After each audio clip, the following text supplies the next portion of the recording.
হাদিস শরীফে এসেছে রাসূলুল্লাহ জাবালে নূরে বসা, গারে হেরার ভিতরে বসা, হযরতে জিবরাইল রাসূলুল্লাহর সঙ্গে কথা বলতেছেন।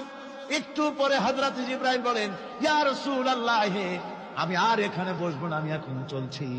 আমি দেখতে পাচ্ছি খাদিজা আসতেছে আপনার জন্য খাবার নিয়ে। খাদিজা যখন আপনার কাছে পৌঁছে যাবে, আপনি খাদিজাকে শুনায় দিবেন আল্লাহ রাব্বুল আলামিন খাদিজাকে সালাম জানাইছে। সুবহানাল্লাহ। রাসূলুল্লাহর কাছে হযরতে খাদিজা যখন আসলেন, হুজুর বললেন, খাদিজা, আজকে তোমার জন্য দারুণ সুখবর। বলে কি?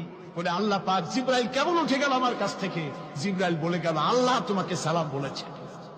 হযরত খাদিজা কেঁদে ফেললেন, বললেন, ইয়া রাসূলুল্লাহ, আমার নারী জন্ম সার্থক, আল্লাহ আমাকে সালাম বলেছে।